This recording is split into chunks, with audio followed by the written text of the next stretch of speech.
pourquoi personne n'est capable de me dire oui, c'est une petite nation du football? Parce que je pense qu'il y a une notion de respect qui est essentielle et une notion de mémoire. Autour de la table, on n'a pas tous exactement les mêmes âges.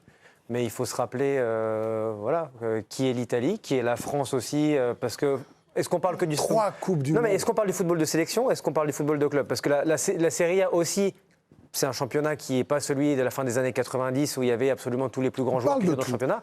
On peut parler de la vétusté des stades, on peut parler des clubs qui ne gagnent plus avec des champions, même si ça va en finale. On peut évidemment surtout parler de la sélection, on peut parler du manque de talent de joueurs. Voilà, il y a tout ce qu'on veut, une nation. Je pense que si on parle de la sélection, on a dû tous plus ou moins faire cet exercice-là. Je parlais avec mon père, je lui ai envoyé la sélection italienne. Nous, on est dans le foot, c'est notre travail et c'est notre travail de regarder des matchs. Aujourd'hui, tu envoies la sélection des 23 ou des 26 Italiens à quelqu'un qui aime le foot mais qui ne suit pas le foot. Il peut te citer quoi? 3-4 joueurs? Et encore. Donnarumma. C'est quelqu'un qui ne suit pas trop le foot? Donnarumma, Tonali, Barella. Je pense qu'il ne cite pas Tonali, c'est quelqu'un qui ne suit pas le foot. Là-dessus, il croit que c'est des là-dessus on en vient au creux générationnel, qui est un creux qui peut potentiellement toucher à peu près n'importe quel grand pays. Il y a des grands pays qui ont raflé des Coupes du Monde. Là, le problème, c'est que tu arrives à 3 Coupes du Monde. Mais regardez l'Allemagne, ils ont eu un moment moins de talent, et ils ont quand même toujours assuré des qualifs. La France aussi. Hein. Ouais. Et du coup, tu en viens au chantier principal de l'Italie. Vous parliez des stades, vous parliez du championnat, etc. On a parlé du sélectionneur, la Fédé, la formation, la base. Ah oui. Là-dessus, tu peux pas me dire vous pensez qu'il y a des jeunes à former, ou c'est qu'ils ne les repèrent pas, ou c'est qu'il n'y en a pas? En fait, tu as deux trucs.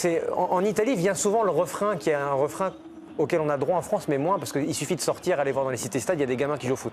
Il y a des gens qui disent qu'en Italie, on joue beaucoup moins au foot quand on est petit, aujourd'hui, donc forcément, il y a moins de talent. Alors qu'ils ne brillent pas tout. J'ai écouté Yohan Ryu hier nous dire qu'en rugby, ils font un tournoi magnifique. Ils ont réussi aux Jeux Olympiques, il est numéro 1 mondial de tennis, ils ont gagné la Coupe Davis. Le sport n'est pas mort en Italie. Le sport cartonne et leur sport roi n'y est plus. Mais à un moment, on est obligé de se poser la question de comment ils travaillent comment ils accompagnent les gamins jusqu'au plus haut niveau. Et la réponse, c'est forcément mal. Et si tu travailles comme ça, la réponse, c'est que tu risques de vraiment devenir une petite nation malgré l'héritage.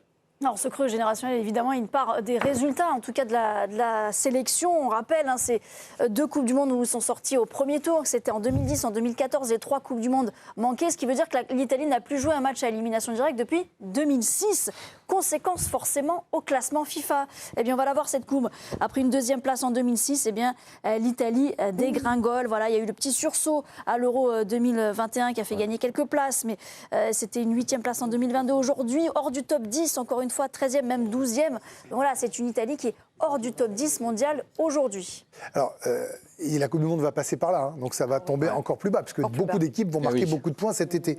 Vous parliez de la formation. Alicia a retrouvé quelque chose de très intéressant sur Baggio. Oui, un déclassement annoncé il y a très longtemps déjà, donc c'était sans doute prévisible, par une légende du football italien, Roberto Baggio, qui en 2010 reprend les rênes du secteur technique de l'Italie avec un objectif clair, sauver le foot italien. Sauf que 3 ans plus tard, il démissionne. Pourquoi?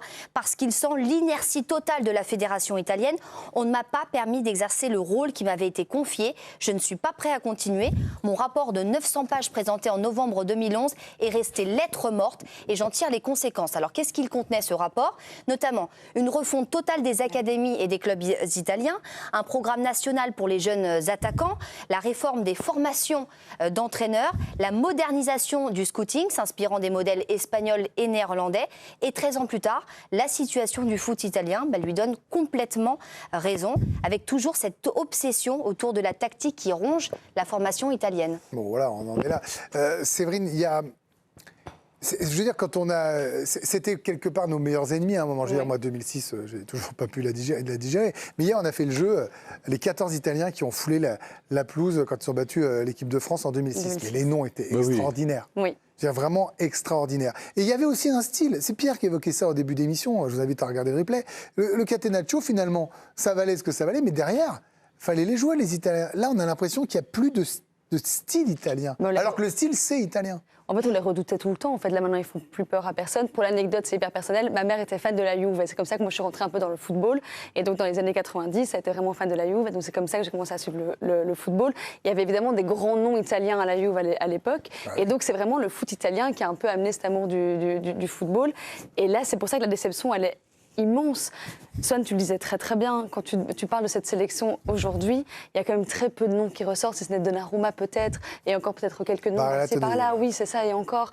Mais donc c'est d'une tristesse absolue, donc ça veut dire aussi que les mots sont bien plus profonds et qu'il y a une refonte qui est à faire. Après ça a l'air quand même j'ai l'impression qu'ils ont déjà raté 2 Coupes du Monde avant celle-là, ils auraient pu entamer la refonte à la première Coupe du Monde ratée. C'est très politisé. Hein. Oui, bien sûr, mais enfin bon.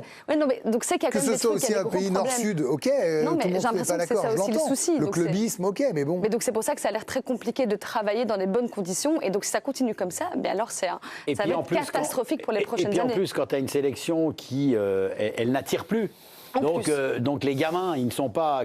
Qu'est-ce qui fait la force d'une fédération? C'est que tout d'un coup, tu gagnes quelque chose et tu t'aperçois que dans les licenciés, il y a tout un bon... tu veux faire Mbappé, quoi, par exemple, en ce moment. Là, ils vont jouer au rugby. Exactement. Ouais. Tu veux... Au tennis. Peut-être. Tu veux au tennis ou au jeu. Et le foot, tout d'un coup, tu l'oublies. Donc tu n'as pas cette force pour emmener les gamins. Mais moi, ce qui me tue là-bas dans ce pays, c'est la formation. Il y a quelque chose qui ne va pas. C'est pas possible. Quand tu vois... Si tu reprends la finale, même si c'est pas que des joueurs italiens, mais quand tu prends la finale des Ligues des Champions, on n'aurait jamais imaginé à un seul instant qu'une équipe italienne puisse prendre un bouillon aussi énorme. C'était impensable. Même si le PSG nous a fait un match extraordinaire, mais on ne pouvait pas imaginer. Donc on a le sentiment qu'en termes de formation, il y a quelque chose qui ne va pas.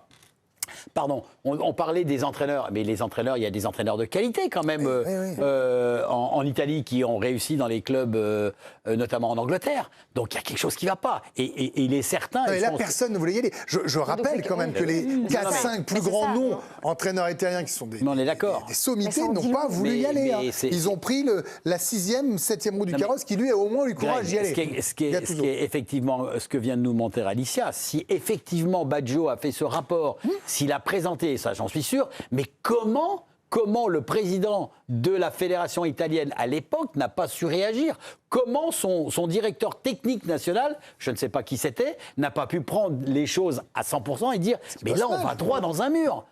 Alors c'est peut-être parce que tout d'un coup tu gagnes en Angleterre, tu dis ah bah non finalement. Ouais, mais justement. Alors peut-être, oui. Non mais tu sais c'est comme ça. Parce que tu dis, là tu dis. C'est l'arbre qui cache la forêt.